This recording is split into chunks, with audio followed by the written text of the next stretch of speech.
മനസ്സ് നൽകണേ അല്ലാ. ആമീൻ യാ റബ്ബൽ ആലമീൻ. പ്രിയപ്പെട്ട മുഅ്മിനീങ്ങളെ, കുടുംബജീവിതം എന്ന വിഷയമാണ് ഇന്നിവിടെ ചർച്ച ചെയ്യാനുള്ളത്. പറയാൻ എനിക്കും കേൾക്കാൻ നിങ്ങൾക്കും റബ്ബ് തആല തൗഫീഖ് നൽകി അനുഗ്രഹിക്കട്ടെ. നമ്മുടെ കുടുംബം, നമ്മുടെ ഉമ്മ, നമ്മുടെ ഉപ്പ, നമ്മുടെ ഭാര്യ, നമ്മുടെ ഭർത്താവ്, നമ്മുടെ മക്കൾ, നമ്മുടെ കുടുംബം സന്തോഷത്തോടെ ജീവിക്കണം. അതിനുവേണ്ടിയാണ് നമ്മൾ ഈ കഷ്ടപ്പാട് മുഴുവനും അനുഭവിക്കുന്നത്. രാവിലെ മുതൽ വൈകുന്നേരം വരെ കഠിനാധ്വാനം ചെയ്യുന്നത് എന്തിനു വേണ്ടിയാണെന്ന് ചോദിച്ചു കഴിഞ്ഞാൽ അതിനൊരൊറ്റ മറുപടിയെ നമുക്കുള്ളൂ: കുടുംബം പോറ്റാൻ. എല്ലാ പ്രയാസങ്ങളും ഒഴിവാക്കി, എല്ലാ സുഖങ്ങളും മാറ്റിവെച്ച് കടൽ കടക്കുന്ന, വിദേശ യാത്ര ചെയ്യുന്നവരുണ്ട്. അവരോട് ചോദിച്ചാൽ മനസ്സിലാക്കാൻ കഴിയും എന്തിനു വേണ്ടിയാണ് ഇത്ര വലിയ വിരഹവേദന അനുഭവിക്കുന്നത് എന്ന് ചോദിച്ചാൽ അവരും പറയും കുടുംബം പോറ്റാൻ വേണ്ടി. നമ്മുടെ കുടുംബം സന്തോഷത്തിൽ കഴിയണം. അതിനുവേണ്ടി എത്ര വലിയ പ്രയാസം അനുഭവിക്കേണ്ടി വന്നാലും നമ്മളതിന് തയ്യാറാണ്. ഞാൻ ഈ സദസ്സിനോട് ചോദിക്കാം, നമ്മളെക്കാൾ വളരണമെന്നും നമ്മളെക്കാൾ ഉയരണമെന്നും നമ്മളെക്കാൾ ഉഷാറാവണമെന്നും നമ്മളെക്കാൾ നന്നാവണമെന്നും നമ്മൾ ആഗ്രഹിക്കുന്നത് ആരെക്കുറിച്ചാ? ആരെക്കുറിച്ചില്ലേ? അയൽവാസിനെ കുറിച്ചാണോ? അല്ലേ? ഒച്ചത്തിൽ പറയല, അയൽവാസി കേൾക്കൂലേ? അവ എന്നെക്കാൾ ഉഷാറാവണം, എന്നെക്കാൾ നന്നാവണമെന്ന് നമ്മൾ ആഗ്രഹിക്കുന്നത് നമ്മുടെ മക്കളെ കുറിച്ചാണ്, നമ്മുടെ കുടുംബത്തെക്കുറിച്ചാണ്.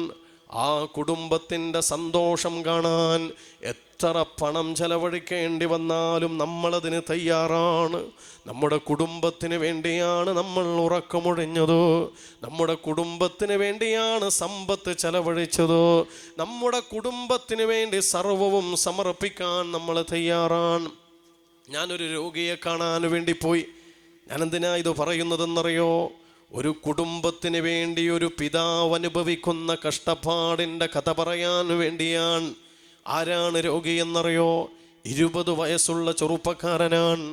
എന്താണ് അവന് സംഭവിച്ചതെന്നറിയോ? 16-ാമത്തെ വയസ്സിൽ +1 പഠിക്കുന്ന കാലം ആ സ്കൂളിലേക്ക് പോകാൻ വേണ്ടി ബസ് കയറുന്നതിനിടയിൽ 4 വർഷങ്ങൾക്ക് മുമ്പ് ആ ബസ് കയറുന്നതിനിടയിൽ ബസ്സിൽ നിന്ന് പുറത്തേക്ക് തെറിച്ചു വീണു. ആ വീഴ്ചയുടെ ആഘാതത്തിൽ തല കൊണ്ടുപോയി റോഡിനിടിക്കുകയും തലയോട് പൊട്ടുകയും രക്തം വാർന്നൊഴുകുകയും ചെയ്തു. ആ നേരത്ത് തന്നെ അവൻ്റെ ബോധവും നഷ്ടപ്പെട്ടു.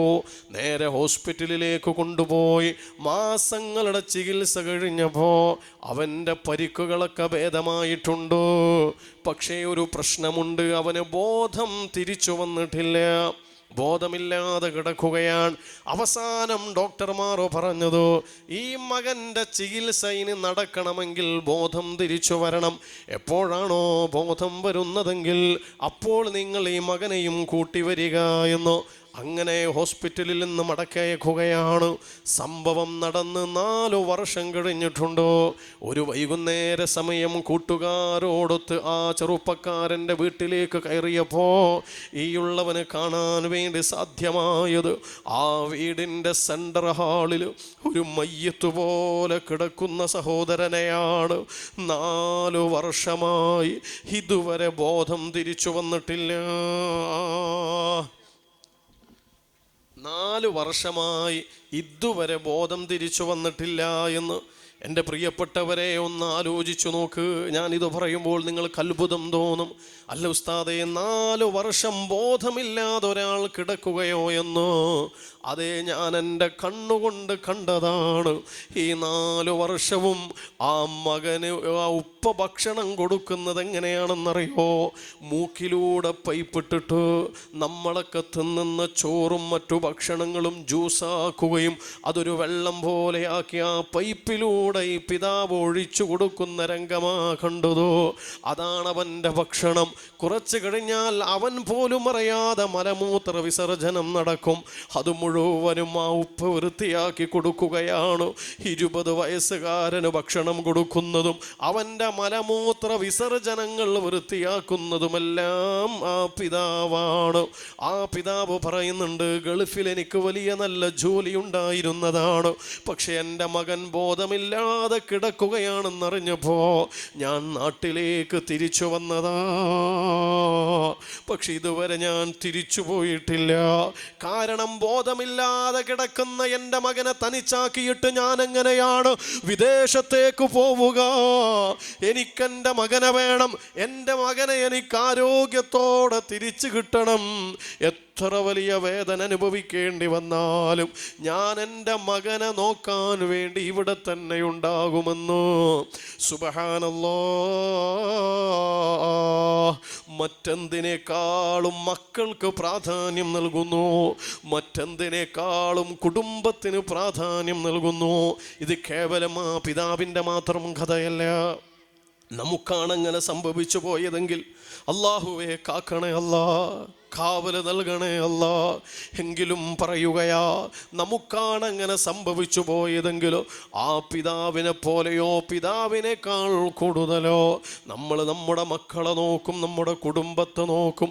കാരണം നമുക്ക് ഏറ്റവും പ്രാധാന്യം നമ്മുടെ കുടുംബമാണ്, നമ്മുടെ മക്കളാണ്, നമ്മുടെ ഭാര്യയാണ്. ഇതേ വിഷയം ഒരു സ്ഥലത്ത് വെച്ച് വഅ്ള് പറഞ്ഞപ്പോൾ വഅ്ള് കഴിഞ്ഞ ഉടനെ ഒരു സഹോദരൻ, ഒരു പ്രായമുള്ള ഒരാൾ എൻ്റെ അടുത്ത് വന്നിട്ട് പറയാണ്, ഉസ്താദേ, എൻ്റെ കല്യാണം കഴിഞ്ഞിട്ട് 30 വർഷമായി. കല്യാണം കഴിഞ്ഞതിൻ്റെ പിറ്റേന്ന് എനിക്കൊരു സത്യം മനസ്സിലായി. എൻ്റെ ഭാര്യ മാനസിക രോഗിയാണ്, എൻ്റെ ഭാര്യ മാനസിക രോഗിയാണോ? പക്ഷെ ഞാൻ അവളെ ഒഴിവാക്കിയില്ല. ഞാൻ അവളെ പൊന്നുപോലെ നോക്കി, കുഞ്ഞുമക്കളെ നോക്കുന്നത് പോലെ. കല്യാണ പിറ്റേന്ന് മുതൽ മാനസിക രോഗിയായ എൻ്റെ ഭാര്യയെ ഞാൻ പരിചരിക്കാൻ തുടങ്ങി. 30 വർഷമായി. അതിനിടയിൽ പലതവണ ഹോസ്പിറ്റലിലേക്ക് കൊണ്ടുപോകും. അവൾക്ക് മരുന്ന് വാങ്ങാൻ മാത്രം മാസത്തിൽ വലിയ തുക ഞാൻ ചെലവഴിക്കേണ്ടി വരും. അതിനേക്കാൾ വലിയ പ്രയാസം മാനസിക രോഗം ചില ഘട്ടങ്ങളിൽ മൂർച്ഛിച്ചു കഴിഞ്ഞാൽ ഒരു ഭ്രാന്തിൻ്റെ അവസ്ഥയിലേക്ക് എത്തും. ആ നേരത്ത് അവൾ ഉപദ്രവിക്കും. അവൾ ഏറ്റവും കൂടുതൽ ഉപദ്രവിക്കുന്നത് എന്നെയാണ്. പക്ഷെ ഇന്നേ വരെ ഞാൻ അവളോട് തിരിച്ചൊരു വാക്ക് പറഞ്ഞിട്ടില്ല. അവളെ മനസ്സിനെ വേദനിപ്പിക്കുന്നൊരു വർത്തമാനം പോലും എൻ്റെ നാവുകൊണ്ട് ഞാൻ മുഴഞ്ഞിട്ടില്ല. ഞാൻ അവളെ സന്തോഷിപ്പിക്കാൻ ആവത് ശ്രമിക്കുകയാണ്. ഈ 30 വർഷ കാലയളവിനുള്ളിൽ ഒരു ദാമ്പത്യ ജീവിതത്തിൻ്റെ മധുരം എനിക്ക് ആസ്വദിക്കാൻ വേണ്ടി സാധ്യമായിട്ടില്ല. പക്ഷേ അതൊന്നും എനിക്ക് വിഷയമല്ല. എനിക്കെൻ്റെ ഭാര്യയുടെ സന്തോഷം, എൻ്റെ കുടുംബത്തിൻ്റെ സമാധാനം, അതാണ് ഞാൻ ആഗ്രഹിക്കുന്നത് എന്ന്. ഞാനിത് പറയുമ്പോൾ ഈ സദസ്സിലുമുണ്ടാകും പല ആളുകളും, പലർക്കും പല കഥകളും പറയാനുണ്ട്. എല്ലാറ്റിനേക്കാളും അപ്പുറം കുടുംബത്തിന് പ്രാധാന്യം നൽകുന്നവർ, മക്കൾക്ക് പ്രാധാന്യം നൽകുന്നവർ. ഇനി എൻ്റെ പ്രിയപ്പെട്ട ഉമ്മമാര് മനസ്സിലാക്കേണ്ടത്, ഇത്രമേൽ കഷ്ടനഷ്ട യാതന വേദനകൾ അനുഭവിച്ചുകൊണ്ട് നമ്മുടെ കുടുംബത്തിന് വേണ്ടി നാം സമയം മാറ്റിവെക്കുമ്പോൾ ഇനിയൊരു കാര്യം നിങ്ങൾ മനസ്സിലാക്കിക്കോ. ഇത്രമാത്രം പണം ചെലവഴിച്ചോ, ഇത്രമാത്രം പ്രയാസം അനുഭവിച്ചു മക്കളെ പോറ്റി വളർത്തുമ്പോൾ ഇനി നമ്മളെങ്ങാനും മരണപ്പെട്ട് കഴിഞ്ഞാൽ, കേൾക്കണേ പ്രിയപ്പെട്ടവരെ, നമ്മൾ നമ്മുടെ വീടിൻ്റെ സെൻറ്റർ ഹാളിൽ മയ്യത്തായി കിടക്കുന്നൊരു ദിവസം വരാനുണ്ടോ? അന്ന് കുറച്ച് സമയം കഴിഞ്ഞാൽ അയൽക്കാർ പറയാൻ തുടങ്ങും, മയ്യത്ത് കുളിപ്പിക്കണ്ടേ എന്ന്.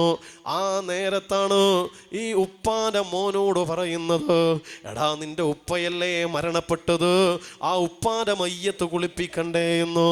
അപ്പോഴാ മോൻ പറയുന്നത്, എനിക്ക് കുളിപ്പിക്കാൻ അറിയില്ല.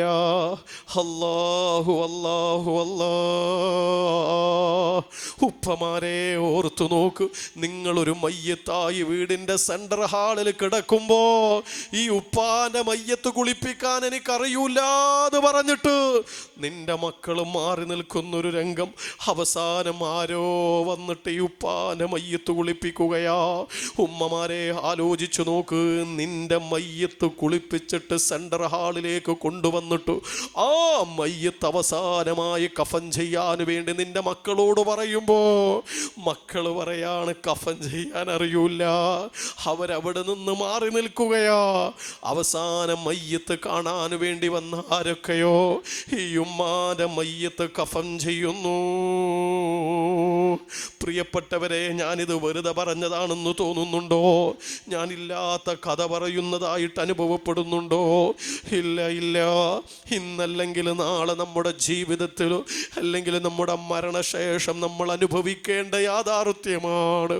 ആരൊക്കെയോ ചേർന്ന് മയ്യത്ത് കുളിപ്പിക്കുന്നു, ആരൊക്കെയോ ചേർന്ന് കഫൻ ചെയ്യുന്നു, മക്കൾ മാറി നിൽക്കുന്നു. ഈ മക്കൾക്ക് വേണ്ടിയാണല്ലോ പടച്ചോന് ഇത്രയും കാലം എല്ലാ വേദനകളും പ്രയാസങ്ങളും അനുഭവിച്ചത്. ഇതിനേക്കാളേറെ സങ്കടം എന്താണെന്നറിയോ? ഈ ഉമ്മാന്റെ മയ്യത്ത് നാളെ ഖബർസ്ഥാനിലേക്ക് കൊണ്ടുപോകുന്നതിൻ്റെ തൊട്ടു മുമ്പ് മയ്യത്ത് നിസ്കരിക്കാൻ വേണ്ടി പള്ളിയിലേക്ക് കൊണ്ടുവരും.